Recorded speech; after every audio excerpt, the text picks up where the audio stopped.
Is it recording? It's literally on the TV. Yeah, but I always say, is it recording? Yeah, but now it's Did you miss us? Because we're back. hello. Well, by this time, we've probably been back for a while. Hello. Because that's how recording episodes work. Hello. Hello. My name is Mauro. And I'm Dan. And this is Cool Animal People. Boom. New logo that you've seen already. Yeah. We spoke with Kristin Morrison. If you don't know her, Google her. So Google her. Here she is, founder of Six Figure Pet Sitting Academy. And she's a wonderful human being. And a very calming the sound of her voice, presence. It feels like a meadow. Yeah. Like a breezy meadow. Like a couple of clouds in the sky. Yeah, but like pretty clouds. Like 72 degrees outside. Like perfect temperature and just like this is going to be a nice day. Like very pristine. Yeah. Also, she lives in Hawaii currently. And there were the sounds of wild, majestic animals in the background. Yeah. While we were talking. And it's just wonderful. If you don't know who Kristin Morrison is, you want to give me a little, one sentence of who she is without giving anything away from the episode. She is one of, if not the pioneer of the pet care industry coaching world. The what? The pet care industry coaching world? Yeah. Kristin and I go way back. We go into my history with Kristin working with me when I started Dan's Dog Walking and Pet Sitting. And oh my God. We talk about some gems. And then, we talk about her movement from starting her own how she gets into the pet care industry, starting her own company, selling it, and then springboarding into amazing, cool things. She brought a lot of great points to the table and a lot of great information. So if you are looking to start a dog walking company, pet sitting business, grooming company, anything that has to do with the care of a pet. Yeah. Kristin knows her stuff. Either keep listening to this episode because the conversation, it ran about 55 minutes to an hour. It was filled with a lot of great information. We talked about Hawaii. We talked about California. Wild pigs, eating avocados. Books. New books. New books coming out maybe from her. I don't know. Well, there's so much. Give it a listen. There's going to be a weird transition sound that you hear in audio and that you see in video. What's the transition I don't know. I'm going to figure it out. But here it is. Boom. Transition. All right. So here on the screen, I guess.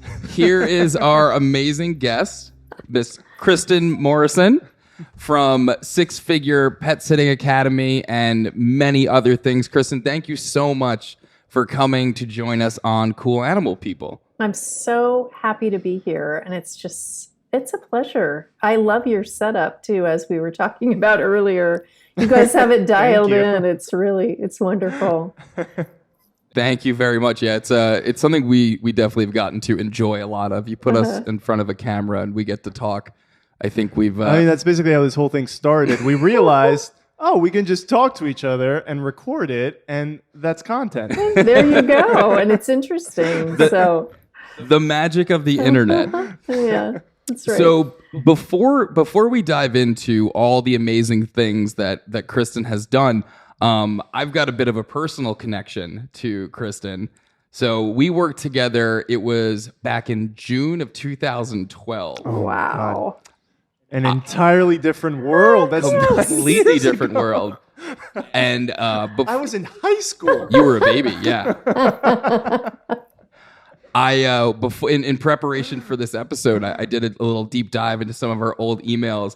And man, was I a handful as a client. Oh my God. I was so demanding. Every session we did, I sent you, I think it was 15 pages of notes that I wanted you to review and analyze and give me answers to in the next session. So I would actually love to hear, do you remember any of these sessions? Because this was almost 10 years ago now. I just remember your drive and dedication and intensity. You had and have a real desire to grow your business, to grow who you are, who you're becoming. So that's what I most remember rather than specifics. I remember your desire to grow. Well, that makes me happy to hear that I haven't wavered on my intensity or The intensity is still very much there 9 years later. Exactly. So for those of you who are listening who are in the pet care space, Kristin is, I'd say, at the forefront and has been for decades in our industry. And for those of you who have watched my company grow, Kristin was the first brain that I recruited to help build out my business, put the right systems in place. And man, I still credit you with one of the biggest game-changing pieces of advice. It was a simple one, too. I was constantly dealing with lost keys and all these things.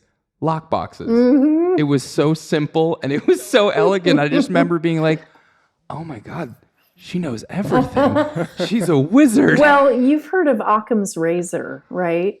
Have you heard of that? I've heard of it. Yeah, So it it's usually the simple, when there's a challenge, the simplest solution is usually the answer. Not always. Like often where we go is it's got to be complex and challenging because we're feeling challenged, right? But Exactly, the simplest sure. solution is actually often the right one. And because it's so And it simple, was. we can't always see it, right? Yeah. Yeah. You usually just dismiss it right from the outset. Oh, that's too easy. Like, it's the first solution I came up with. It's definitely not the one I need. Boom, Yeah. throw it in the back room. Mhm. We need a wheel. We should invent a wheel. Let's start this from complete scratch. Yes, exactly. But yeah, no, Kristin, was immensely helpful in helping to build the foundation of what you see here today. So it's so exciting to have you on here and have this come full circle. So that being said, Yes. Can you give us a background of what you do, your life story, and how you got here, please? Sure. Okay. So just in a brief nutshell, I started my own pet business in 1995, many, many years ago. And I'd always loved animals. It was something I was very interested in. Didn't really know how I could turn my love of animals into a profession. There was, at that time, it was like, be a veterinarian, be a dog groomer, and I ended up working for somebody who had a pet sitting and dog walking company. So that was kind of my in of discovering, wow, I enjoy this, and this could be a viable business for me. And within a few months of working for her, I created my own business. And so I had my business for 18 years. And it's funny because in the year 2000, Dan, I got a call from a New York pet sitter and dog walker who was struggling in her business. This is over 20 years ago, 21 years ago. And she said, I'm looking at your website. It looks like you have what I want. I want to create a successful business. Can you coach me to do that? And so I began coaching her. This is about 5 years after I had started. And I coached her, and she ended up really falling in love with her business again. Part of the work that I did with her was really setting boundaries with clients, hiring good people. And so she began creating more success. She told a lot of her New York dog walker friends about me. And that's when my coaching business grew. Yeah. And then they started telling people in other parts of the country. And so that's how my coaching business started many years ago. It was very organic. And it was from this one New York pet snowballed. sitter. It did. And not right away. It was more like, it began gaining traction. Yeah, trickle, and then more a snowball. Mm-hmm. Oh, man, we would kill for that sort of organic engagement nowadays. Like that It's word of mouth. Very different world. Because I think it's so different. As far as like the space in terms of the coaching portion of what you do, was there anyone else out there really doing it? There was like PSI. Yeah, but they weren't coaching. There was one woman, Peggy Averson, I think that's how you say her last name. And so she was doing it, and then I was doing it. But she was doing it on a very small scale, just a handful of people at the time. And I was really coaching quite a number of people. So yeah, it was very new. Like nobody was doing it except for the two of us. And now there are a number of people, which I really, some of my coaching clients will say, wow, there's so many people coaching, pet business owners now. Is that okay with you? And I say, absolutely, because, my vibe, like what people get from me is a combination of logic and intuition. And I really swing between the two in my coaching sessions with people. So it's not just business and it's not just intuition. It's really kind of this fluidity of going between the two and giving them action steps, and really talking about the mindset. I bring it all into place, but some people aren't interested in that. So I think, you find your people, in terms of what you need. And I'm not for everyone. And if I'm not for you, the people who are listening, that's totally fine. I wish you, good luck in finding your right person to help you grow your business if that's what you choose to do. But I feel like there's so many pet people, and I'm just, I feel grateful to have found the people that really enjoy working with me and that I enjoy. And you're one of those people, Dan, just so you know.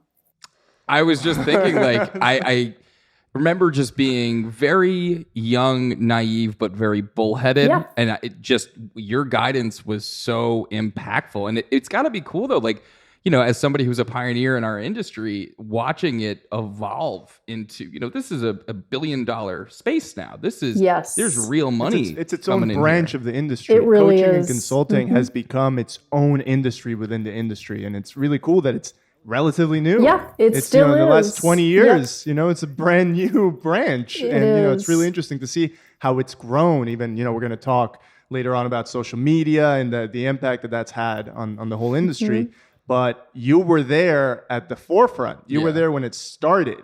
So can you speak more to how did you come about, building upon your own philosophy that no one else had, that you had to build on your own and basically run with it? So I didn't have, unlike a lot of people today, like you're referencing, I didn't have anybody to help me.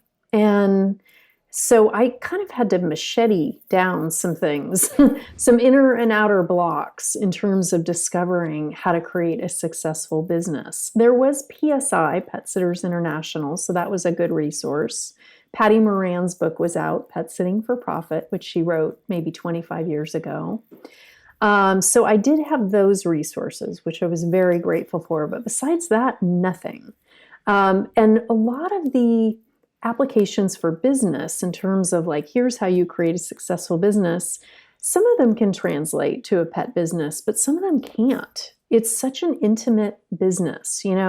As a pet sitter and dog walker, we're going into clients' homes, dealing with their two most cherished items, for lack of a better word, their pets and their homes, right? Super intimate. Like when people think about, what defines them as a person, often their homes, their jobs, their children, pets, we take care of two of those things as pet sitters and dog walkers. And so I had to really learn. So part of that was, reading books on business, really creating my own kind of business knowledge.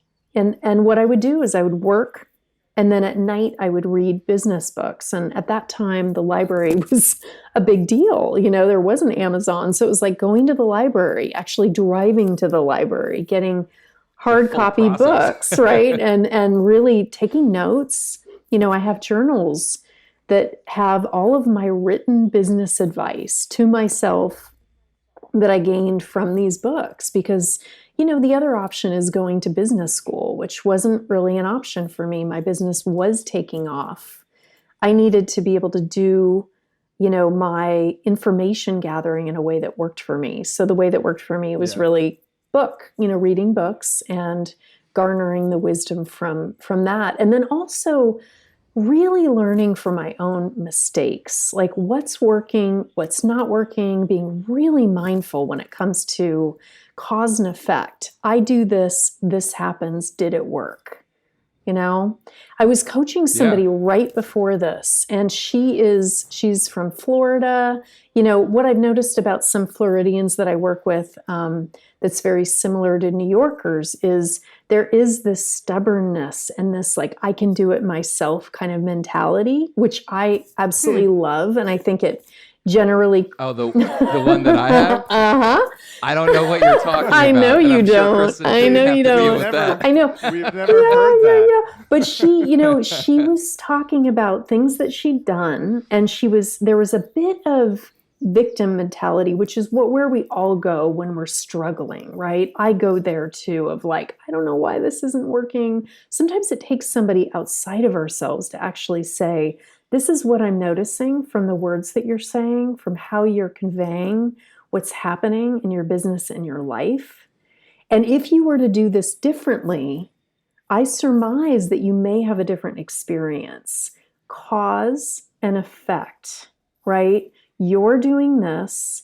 And not only is it the actions that we are taking in our business and our life, but it's also the thoughts we're thinking. So some of her thoughts were, I can't find great people. And I said, whoa, you need to like stop. Those words that you're speaking are powerful. You are creating your reality. It's like setting down a bridge when we speak, right? That we can then walk on.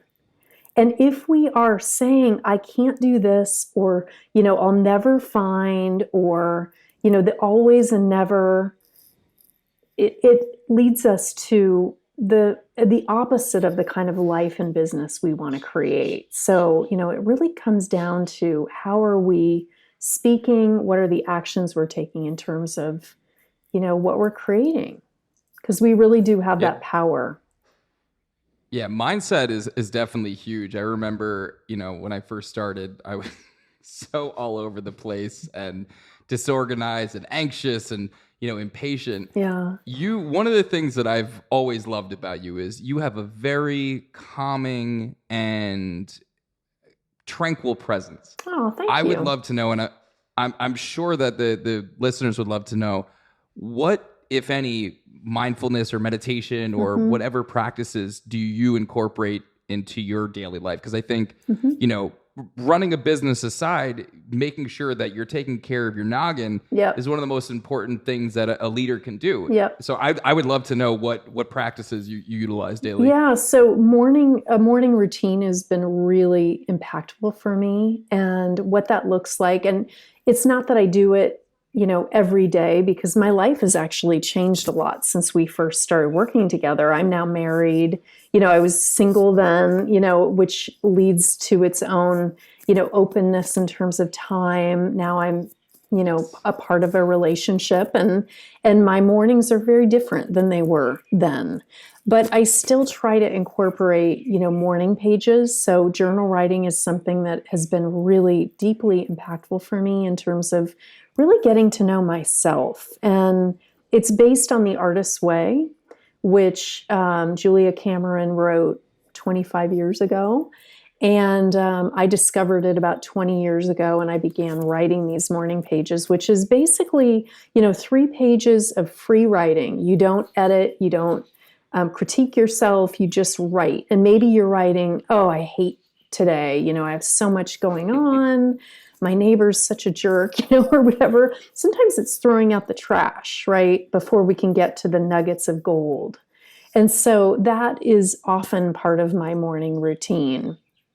Also, meditation, although I don't do it that regularly anymore. You know, I used to. And I think even when we used to do something, you know, we can gain the benefits of it more quickly if it was a habit that we did in the past. So I'm finding that now. The other thing that I started really doing is looking at, you know, what am I eating and drinking?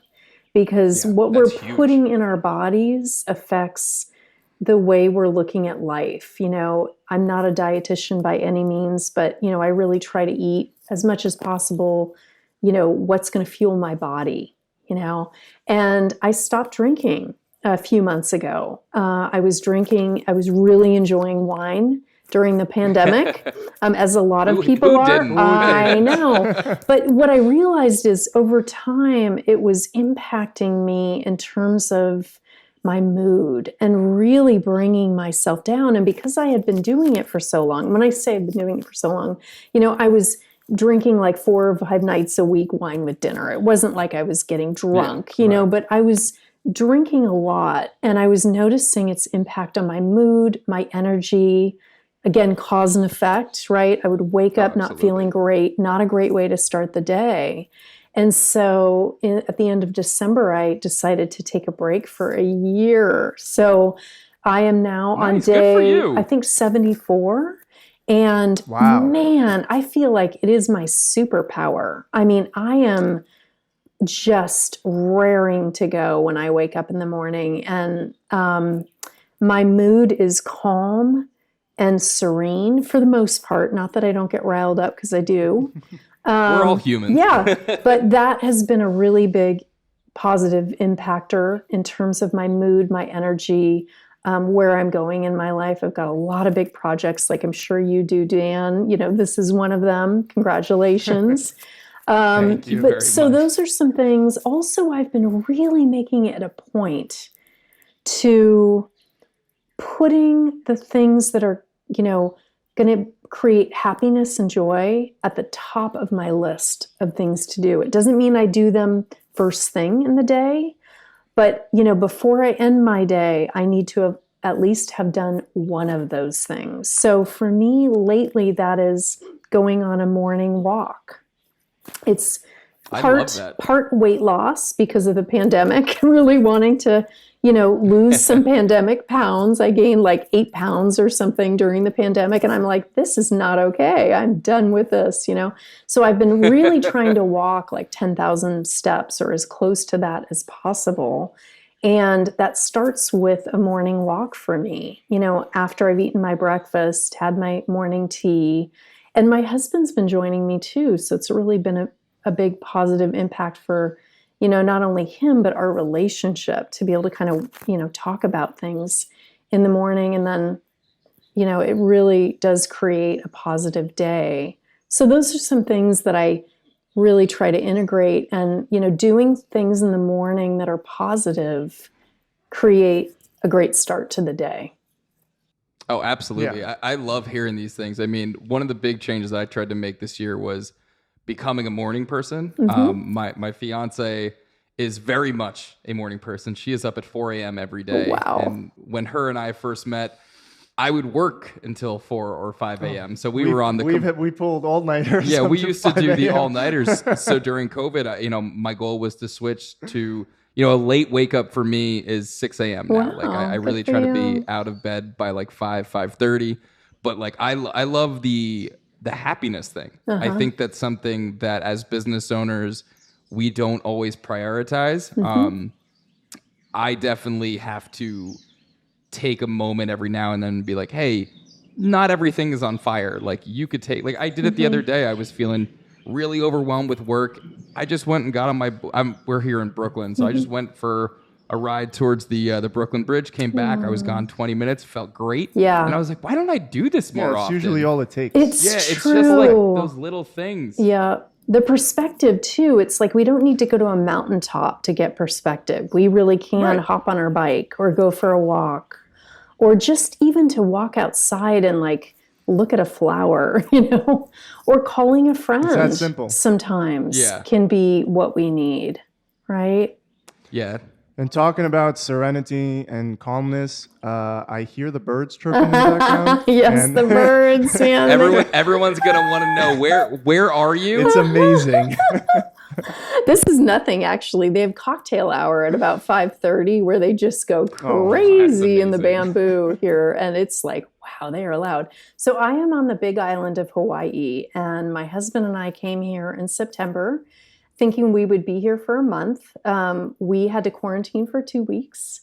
And, our friends and family were like, wait, you're going to quarantine for 2 weeks and then you're going to only have 2 weeks after that? And we were like, yep, it's enough for us. Like we just needed to get out of the Bay Area where it's been kind of a hotbed for for COVID, and as it has been in a lot of other locations, I know. Hawaii's a little bit less so, or a lot less so, I should say. And so, yeah, we came in September and, the numbers started increasing again in the Bay Area. And we just realized we're safer here.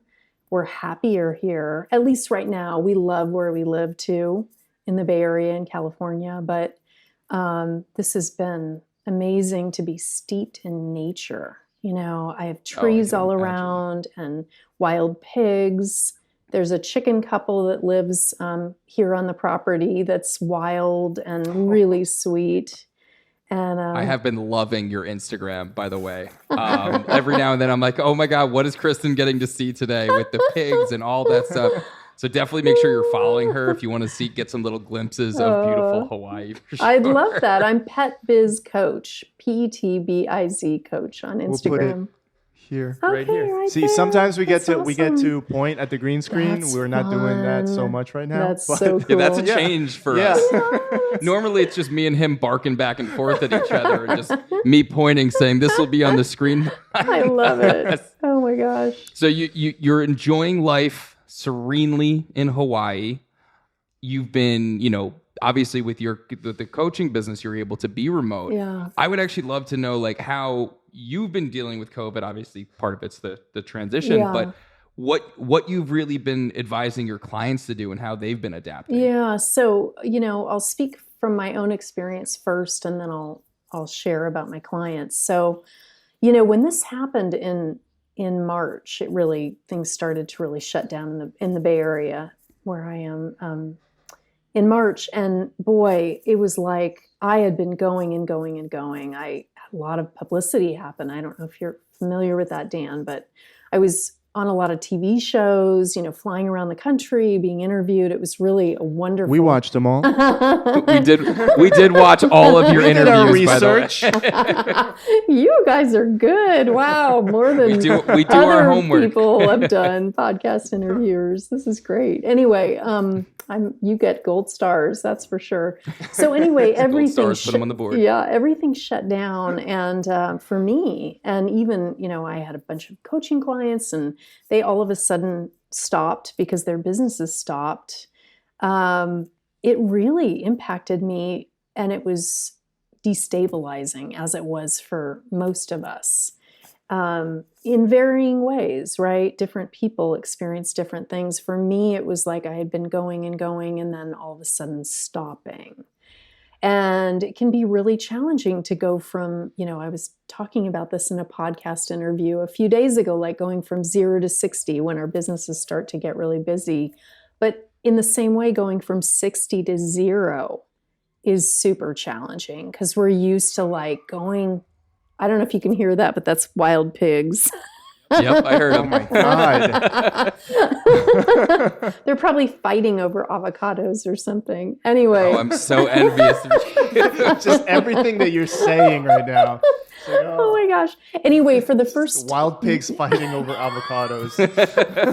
or perhaps papayas, I don't know. Anyway, so yeah, my whole work life really stopped for about 2 months. And initially it was super destabilizing and like, oh my God, what's happening?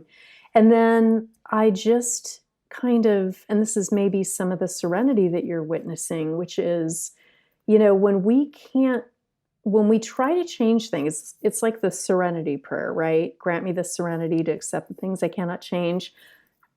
The pandemic is something we can't change, but we can change our reaction to literally it. tattooed on my back. Yeah, right on. Oh, he does. Yeah. That's Yes, it does. I have chills. That is the most powerful way to live life, in my humble opinion. I just think, yeah. And so that was one of those moments of like, can I change this? No, this is a pandemic, a global pandemic. I can't force business to come to me. I can't force my clients to do better right now than they're doing if their business has stopped. But, what we can then do is pivot. What does a pivot look like? Everybody's talking about pivots, but what does it look like?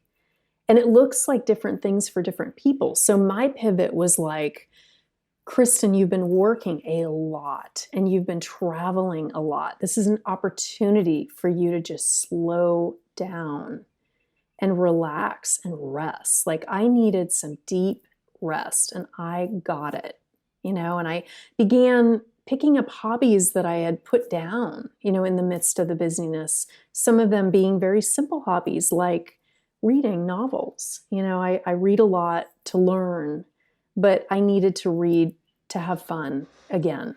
And so that was something that I picked up. Walking was something I picked up. I had been used to really working out at the gym, but I couldn't go to the gym. And so it's like, okay, what can I do?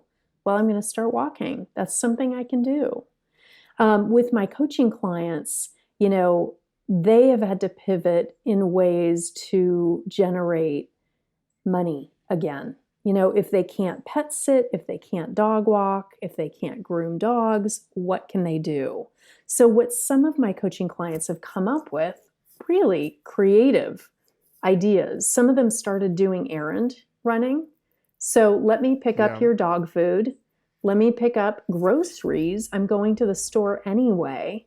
How can I begin to generate money doing something that I'm already doing? Maybe I am picking up food for my own dogs. I might as well pick up client dog food. And it's also a way to remain in contact with my clients. The other thing, one thing that I thought was very clever is, you've heard of bark boxes probably, right? Or the chewy box. Yes. Okay. So one of my pet sitter coaching clients decided to create her own signature box for her clients. That's cool. So they could subscribe to it. And she knew, like, this dog does not like tennis balls. This dog likes, frisbees.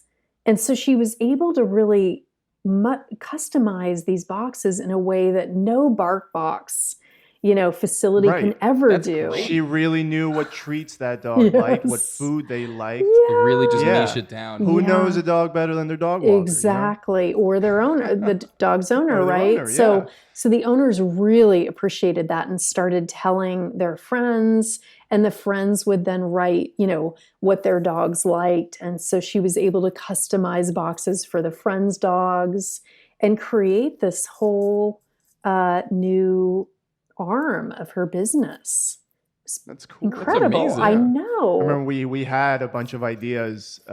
We had a whole board filled with ideas. I think this was back in April or May. That's great. Yeah, when the world shut down. Yeah. And one of those ideas was the podcast. Yeah. And we just started the podcast in late May. That's great. And, we did all our episodes. I think we got up to like 50 something episodes. Yeah, and then we took a bit of a break. And then we got burnt out. Yeah. And then, Yeah, it's understandable. and now we're starting back up. Good. But yeah, no, I like that idea of, this pandemic sort of revolutionized a lot of people's industry. Mm-hmm. Like you had to find other revenue streams, and something as simple as a BarkBox style subscription service that she could have done years ago. She could have done last year. She could have done years ago, but it took the pandemic to bring that idea out. That's right. So it's super interesting. That's right. It's like, maybe a lot of us have been incubating ideas that we have no idea. And it's almost like the sequoias, tallest tree, right? One of the tallest trees in the world. It takes a forest fire to actually create a new sequoia. Like that has to burst and, blow up basically before that can become a tree. It's the same sometimes with ideas, like we have them percolating, and then it takes something like, really damaging, like a pandemic, to actually bring them to light and create the silver linings, that emerge from this. No, we experienced a very similar thing, as many of your clients dealt with. We took when we submitted our PPP loan application, the second one, you had to put in what your quarterly loss was at your worst quarter. Yeah. And I did that calculation and my jaw dropped. We took an 80% hit in the second quarter. And, like many of the people out there who are obviously everybody was going through something, but I think our industry was hit pretty hard. it was sink or swim. I think I had a week of losing my marbles. I cried in front of all the employees when I had to furlough the team. Without warning. Oh, I remember you posted something about that. That was so touching to me, Dan. It was, Aww. honestly, it was a game day decision. I think we made the call 5 minutes before we got on with the team because I was doing everything I could to the final minute. Necessary though. It was necessary. And it was, but it was amazing seeing the support that I got from the team. And I'm sure a lot of And your our clients. Oh my! And our clients. The client stuff was amazing. We put together a GoFundMe within 24 hours. I think we raised $15,000. It was amazing, and this is for the staff to be able to distribute money to them and stuff like that. It's definitely been an incredible year, but like because of that, we've come out with this podcast. We started doing the BuzzFeed streams and all this other fun stuff. New services. We started offering dog training. We made an online dog training course. Like there've been so many fun, amazing new things that we were so busy before. Like you're talking about, like being able to have that time to be like, all right. And now we're forced to stay inside. Might as well start a podcast. And have fun with it, right? Yeah, exactly. Maura was definitely pushing the podcast a lot Good before. for you, and then he Maura. was like, yeah, now we had time. He was like, well, what's your excuse now? We have to do it. I was like, all right, fine. No, and it was funny because he came across it was a Facebook marketplace, I think, that all the equipment was for sale. I'm like, that looks like a great deal. And we have some time now. So we might as well just do it. And that's how it all came together. Wow. I love it. Yeah, it's been an interesting year, but I'd love to hear, like, where do you think 2021 is going to be heading in terms of our industry and I guess the future of the pet industry? I'd love to hear what your thoughts on where this is all going. Yeah, well, I do think, we're still in a challenging time, right? Nothing is we don't have the sure footing yet. We just don't. We don't know what's going to happen. I mean, people are getting vaccinated and all of that. So that's going to impact, like, where the pandemic ends up is how it's going to impact this industry. But, what I'm also seeing, so if I had to say it, I would say maybe until like the end of the third quarter is still going to be hit or miss. Like, maybe bumpy. some people in different areas are opening up and different areas are shutting down, so it really depends on where you're located. But I think, if I had to think about it in terms of what's going to happen, what I think might is that maybe at the end of the third quarter, things will really start to open up again. And people are clamoring to travel. I mean, even people that have never traveled before are like, I am done with being in my house. I want to go to Italy, and that may take a long time to go to Italy. But I think, I think there is going to be a big demand. And, right now, a lot of people are working from home. Who knows how long that's going to last? Some people that never worked from home may still be working from home. And so that particular client that was a dog walking client may never be a dog walking client again. But, there are going to be other people who are back in the office again. And so I think, in 2022 is really where there's going to be more of a boom in terms of needing pet sitters and dog walkers. Yeah, but I am seeing a lot. Right. Well, because of the travel too. And so, but I am, boom. Yeah, exactly. The pandemic puppies. But, I am noticing, I'm really, the tap of the pet business industry for me is like, how many coaching clients do I have? And when the pandemic first started, it's like, boom, none. Right? Yeah. And then there was a little bit of like, how do I pivot? What do I do? And now I'm starting to get clients again who are like, I'm getting busy. Yeah. It's specific areas where, it's more open, but still that's really comforting to me. And it's Us hopeful. Too. It's hopeful. All of us. Yeah. And I'm just delighted. Like whenever I, on my Facebook group, when somebody says, I'm so busy, I'm like, yes, Yeah. that is great. And talk about it, because, the pet business owners who aren't busy right now need that hope. They need to know, because if they're in their own little world, their own little town that's shut down, they need to know that there's a bigger world out there, and that they That it's gonna come back. Yeah, and just hang in there. If they're struggling right now, I just want to encourage those listeners, those of you listening, to hang in there. It is going to open up. It's just a matter of time. So get creative about what you can do in terms of, taking care of your financials right now. Yes. Make sure you got good books. That was the one thing I didn't do in the beginning. I didn't manage the money well in the very early years of the business. It's typical. It's kind what of better time to educate yourself? Yeah, exactly. It's a great such a opportunity. good time to just read up on information that you've been putting off. Oh, for years. sure. I spent a bunch of time during this overhauling our finances and kind of streamlining our budgets. Wonderful. But I think on that front, in terms of like the hope part, I'm very hopeful too about the future of where this is all going. I think at the end of the day, everybody who is listening, if your company is still in existence, you have made it through a once in a century global pandemic. That's right. You made it through the hardest part. Now you got to start figuring out how you chip away back at it. But that's right. Think about it like, you're starting again, but with a better brain, with more knowledge, with more experience. So like if you're having to scratch back up, you know what to do now. You can get to the top much faster. That's right. Just a little bit of patience. I agree with you. I think end of second quarter, mid third quarter, I think is when we're going to start seeing national normalcy, whatever the new normal is. But I think a lot of companies are going to start going back to work late summer, early fall. I think that's when we're going to see it. Hybrid talk. Yeah. Yep. Exactly. The office, 3 days at home. It's interesting. We reached out to the community, Kristin, and we got a lot of questions from people. But we're going to be doing one fan question every episode. Great. So this is from Lauren of Lendapaw in Baton Rouge, Louisiana.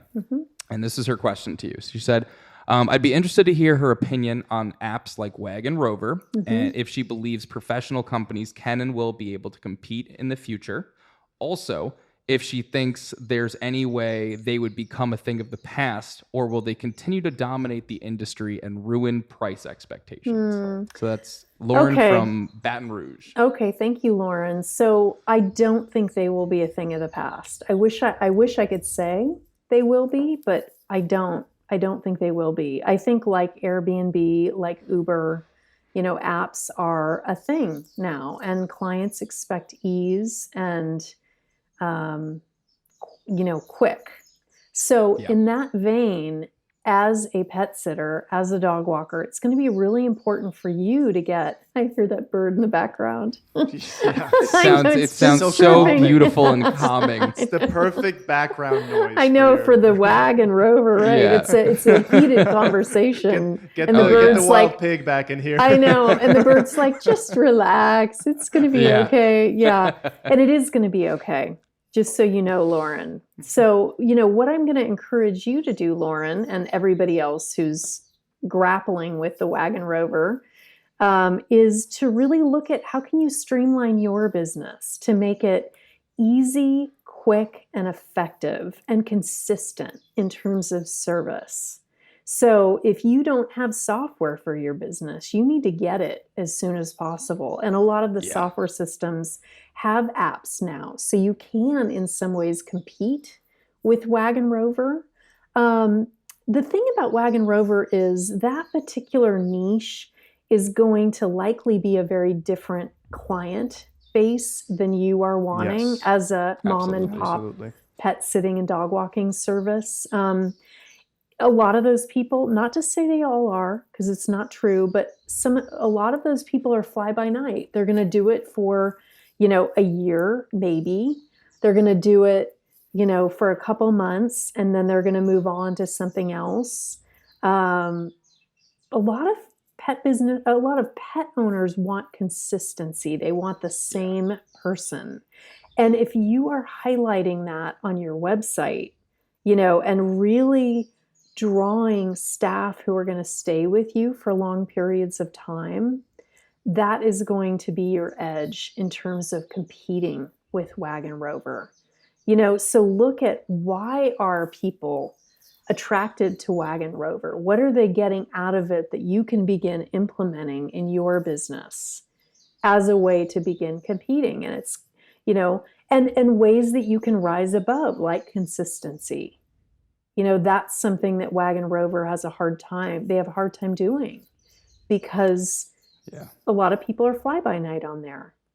So I agree. Mm-hmm. We've had this conversation for years that, you as a company, as an insured dog walking company with employees. I've been with the company for 6 years. Yeah. Mm-hmm. From the beginning, this wasn't just like a side hustle for me. Like, I love animals. I started walking dogs, and look, now I'm Media director of a media director of a dog walking dog company. walking Great. But you said 10 minutes into this interview, you said that hiring a dog walker is one of the most personal things you could do. Mm-hmm. They're coming into your house, they're interacting with your family, they're taking care of your pets.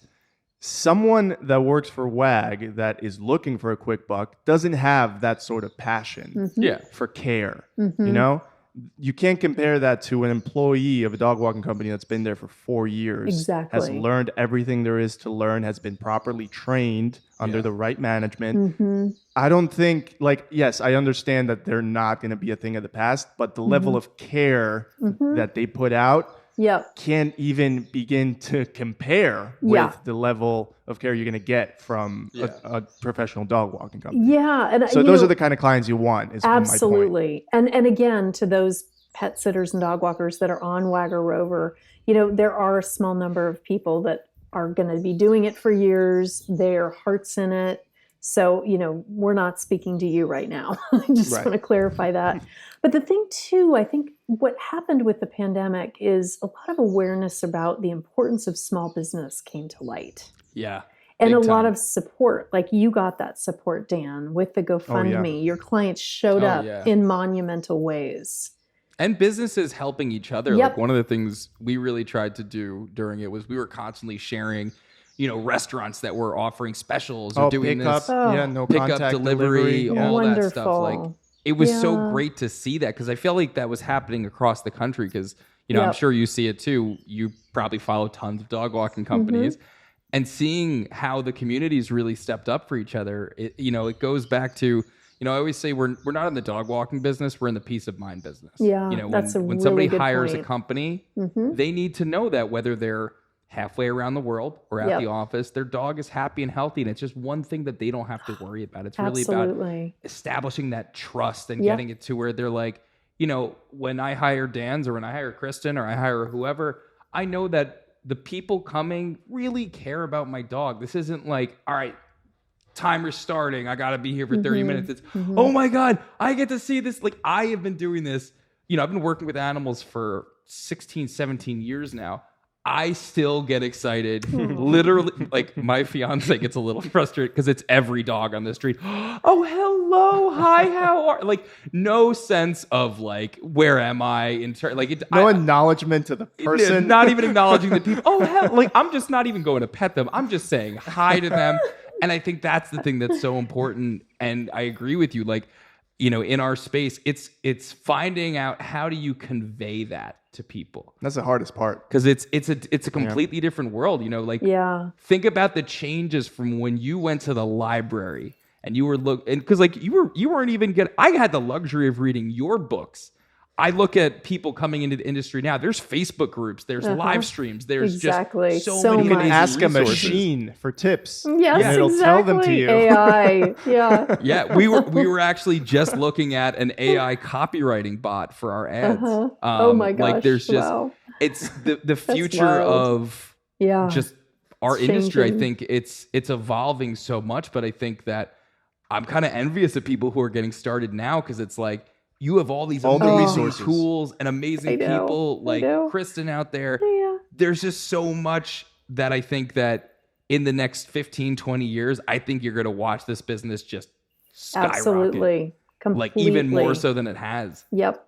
Absolutely. And the thing is, a lot of people during this pandemic who had never had dogs, adopted dogs or cats. Yes. Right. So, brand new pet owners who maybe had pets as a kid or maybe always wanted to have them as a kid, didn't, adopted a pet. And so, we've got this brand new client base, really, of people who need help. And it's an opportunity, and a lot of rescue dogs too. So, many. those people, those of you pet business owners, pet sitters and dog walkers who are like, where can I get clients? I would contact your rescue groups and say, how can we partner? Yes. I know that your commitment is for those rescue dogs to stay in their forever homes forever, right? I want to make that happen through providing quality pet care. And rescue dogs are among, the most challenging when people go to work, when they travel.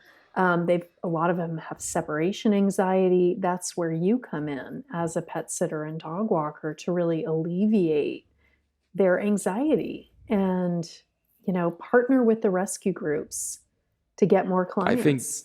I think even on that front too, alongside partnering with them, if you you don't need a Moro for all of your editing. There are amazing apps out there where you can just make simple, because like as pet care professionals, I think we don't realize how much knowledge we have, and I think it's second nature to us. Yeah, being able to provide just good and actionable information. Yep. Hey, you got a rescue dog. These are the 10 things you should be doing to get them comfortable at home. These are what you should be doing, like coming up with lists and just providing content of value. Absolutely. Also, another huge thing I've been pushing everyone in our industry to do for finding clients, because we've been doing this, go on Instagram, search geotags in your area, and just like and comment genuine comments. Don't, oh my God, your dog's cute. Write something genuine. Don't copy and paste. Yeah. Take 3 seconds, think about what you're writing, and then DM them and say, hey, I don't know if you need our services. I just wanted to reach out, introduce myself. We'd love to give Fluffy a free walk whenever. We started doing this back in August. Good. It is now churning out clients. Yeah. We are getting so many here in Brooklyn, and it's, you go the in-person route, you go the education route, and you go the digital route, because it's, it sometimes I think it feels overwhelming for people if they're not used to working with all this technology. Look at it as an opportunity.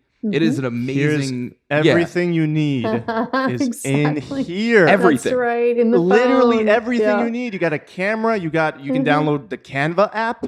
You can make some Canva's flyers wonderful. for free. You know, it's just unbelievable what you can do with this. It's true. It's true. There's just so much amazing stuff out there. This is... It's just been Kristin, it's been so cool being able to talk to you. Yeah, this is like just because of you were my first real foray into the professional side of the industry. I was like, I'm gonna walk dogs and people will give me money. I didn't really kind of get it streamlined till you and I started working together. I did want to talk about some of your books first. Kristin has 5 amazing books out. She's got 6-Figure Pet Business, Prosperous Pet Business, 30 Days to Start and Grow Your Pet Sitting and Dog Walking Business, Hiring Handbook for Dog Walkers and Pet Sitters, and 6-Figure Pet Sitting. If you're getting started, go buy all of them. Honestly, it provides a tremendous amount of value. Now, Kristin... Where can they buy them? Yes, where can they would like to? So they can get the ebook on my site, 6-Figure Pet Business Academy. They can get the paperback on Amazon. I also have audiobooks available on Audible for 4 out of those 5 books. Love Audible. I know, I do too. And I have a new book coming out, or that just came out actually. I should Perfect say. segue. Yeah. So I'm going to show you the cover of it. There we How go. to recover from pet business burnout, which is something that, a lot of pet business owners experienced prior to the pandemic. Right Guilty. I'm not going to high five you for a burnout. I know. Don't high five about that. Absolutely. Yeah. So this is something that I also experienced. So all of my books are written from, my own experience, as well as really interviewing pet business owners that have gone through similar things. And burnout recovery book is similar to that in that I also interviewed a lot of pet business owners. And, it's not only just working hard prior to the pandemic, it's dealing with the emotional burnout that came from the pandemic. So this book absolutely also addresses that, like really getting your mind, body, and spirit back into balance. Kind of like what you were talking about or asking me about earlier, Dan, of like what leads to serenity. And not that I'm serene all the time. I'm a human being. I am not. I get angry. I get frustrated. I get scared sometimes. I'm not perfect. But there have been practices that I've done in my own life on a regular, ongoing basis that have really led to, me overall feeling good in my life and really changing my relationship to the way I run my business in a way that works for me rather than in a way that, my clients would like me to run it, which doesn't always work for me. And so, I'm very excited about this new book. It's the most personal book actually that I've ever written. You're going to read a lot of stories about my own business life and challenges that I had, and I'm really honest about it. And you also get to read about a lot of other pet sitters and dog walkers and dog trainers that have had similar experiences and what they've done to, rise above that burnout. I think it's such a necessary book for people to read. Me. Yeah. I think you said something in one of your interviews, something along the lines of learn how to run your business. Don't let your business run you, or something like that. She said that to me 9 years ago. Which makes sense. And it should be that way, but you need to learn how to do that. That just doesn't come along that doesn't. Easily, And, a lot of us run our businesses like having a puppy in the house. We let it pee and poop all over the place, right? Sorry to be graphic, but you guys can handle it. And so, where are you setting boundaries with that puppy that's your business? And how can you grow it into an adult dog that's well-behaved, trainable, because businesses are trainable as well as puppies, right? And beginning to really cultivate a relationship with your business so that you're both on the same page. And my newest book talks a lot about that. Not to sell it. You can get it or not. Please. Honestly, it's a good thing for people also, to have access to. For all those of you watching and listening, the links will be in the description and on the show notes below for anyone interested. No, Kristin, this is one. Thank you so much for taking time from the beautiful serenity of the Big Island to come chat with us over here on the East Coast. Obviously, we want everyone to be able to find you, reach out to you, and all those things. We're going to have links to everything. What is your preferred social media platform, and what are your preferred methods for people contacting you if they're interested in working with you? Yeah, so I love Instagram. I just think it's a lot of fun, and I love to see people's pictures, love to share mine. So my Instagram, like I mentioned earlier, is Pet Biz Coach, PETBIZ Coach, all one word, Pet Biz Coach on Instagram. I'm also on Facebook. You can search for Kristin Morrison or Six Figure Pet Business Academy. I have a Facebook group, which is Prosperous Pet Business, which all are welcome if you have a service-based pet business. Fantastic group. Yeah. Oh, thank you. I'm glad you're a part of it. And let's see. And you can email me at thrive@sfpbacademy.com. So everything's below for anyone interested. All in the notes. Great. Thank you so much. Yeah, Thank Kristin, you. This was wonderful, and I love the backdrop. I love the sound, the ASMR style interview that you gave us. Thank you so much. Seriously. Thank you. Do you have any one piece that you would like to leave with our listeners? Yeah, I would like you to look at cause and effect in your business and your life. So if you're grappling with something in your business and your life, it can be really uncomfortable to look at what am I doing, or to ask yourself, what am I doing to create this? Some things are out of our control, like a pandemic. But there may be something that you're doing. It could be the way you're thinking, it could be an action you're taking that is impacting your business or your life in a negative way currently. And so to really like find that thread to that action or that thought and changing it and seeing if that then creates a different reality for you. Wow. I love it. That is perfect to end on. Kristin Morrison, ladies and gentlemen. Kristin, thank you so much for coming on. Thank you. Have a beautiful day.